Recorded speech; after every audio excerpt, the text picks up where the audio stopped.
So ప్రస్తుతం తెలంగాణ రాష్ట్రంలో మనకైతే మార్వాడి గో బ్యాక్ అనే నినాదం అయితే గట్టిగా వినిపిస్తుంది సార్. సో దాని గురించి ఏం చెప్తారు సార్? ముందు మార్వాడీలు ఎవరు, సో మార్వాడీస్ ఎక్కడి నుంచి వచ్చారు, అసలు గో బ్యాక్ నినాదం ఎందుకు వినిపిస్తుంది సార్? అంటే నేను ఆ పదబంధాల మధ్యన ఉన్నటువంటి వాటి అంశాల జోలికి నేను పోను కానీ వాళ్ళకి ఈ నినాదం వెనక, ఈ ఉద్యమం వెనక 3 రకాల కారణాలు ఉన్నాయి. సామాజిక కారణాలు ఉన్నాయి, రాజకీయ కారణాలు ఉన్నాయి, ఆర్థిక కారణాలు ఉన్నాయి. ఈ 3 యాంగిళ్లలో ఆ ఉద్యమాన్ని చూస్తే తప్ప మీకు ఆ కాన్సెప్ట్ అర్థం కాదు. అయితే ఇక్కడ రాజ్యాంగం ఇచ్చినటువంటి హక్కులో ఆర్టికల్ 19(1)G ప్రకారం ఏ వ్యక్తి అయినా, ఏ పౌరుడైనా, భారతదేశానికి సంబంధించినటువంటి వ్యక్తి ఎక్కడనైనా పని చేసుకోవచ్చు, ఎక్కడనైనా తన వ్యాపారాన్ని పెట్టుకోవచ్చు. ఆ హక్కు కాన్స్టిట్యూషనల్ రైట్ వాళ్ళని గో బ్యాక్ అని అంటున్నాము. కాకపోతే ఈ గో బ్యాక్ వెనక మనము గతంలో ఏదైతే స్వాతంత్ర ఉద్యమాన్ని తీసుకుంటే సహాయ నిరాకరణ ఉద్యమం అనుకోవచ్చు, వాళ్ళని బ్రిటిష్ వాళ్ళని కూడా వెళ్ళగొట్టాలి అని చెప్పాము.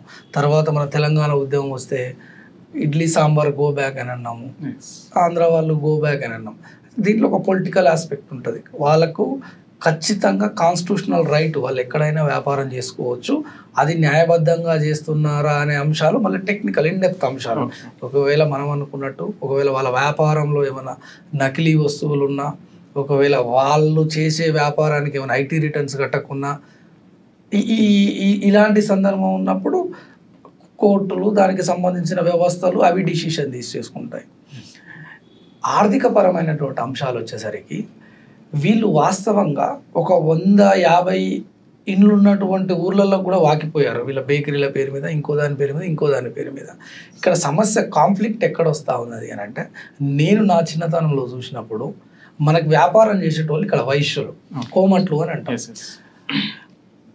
వాళ్ళు మనతో కలిసి జీవనం కొనసాగించారు. ఎట్లా అని అంటే, నాకు బాగా గుర్తున్నది, మేము బాబాయి, తాత, నాయనమ్మ, చిన్నమ్మ, పెద్దమ్మ అని పిలుచుకుంటూ పెరిగిన వాళ్ళమే. వాళ్ళు మనని వరుసలు పెట్టి పిలిచేవాళ్ళు. మన పండుగ, మనం దసరా వస్తే వాళ్ళు చేసుకునేది, మనం చేసుకునేది. కాకపోతే తిండిలో, వేషంలో, భాషలో తేడా ఉంటుండొచ్చు కాక మనని ఒక పరాయి వాళ్ళుగా చూడలే, నా ఊరు వ్యక్తి అని మాత్రమే చూసేవాళ్ళు. ఇంకొకటి, ఏదైనా సందర్భం ఆర్థిక సమస్య వచ్చింది అనుకోండి, పోతే నాకు ఇన్ని కావాలి అని అంటే, ఎక్కడ పోతావురా మనూరు అని అప్పులు కూడా వాళ్ళే ఇచ్చేవాళ్ళు.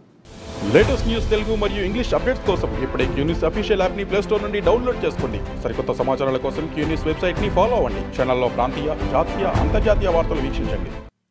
లైక్ చేయండి.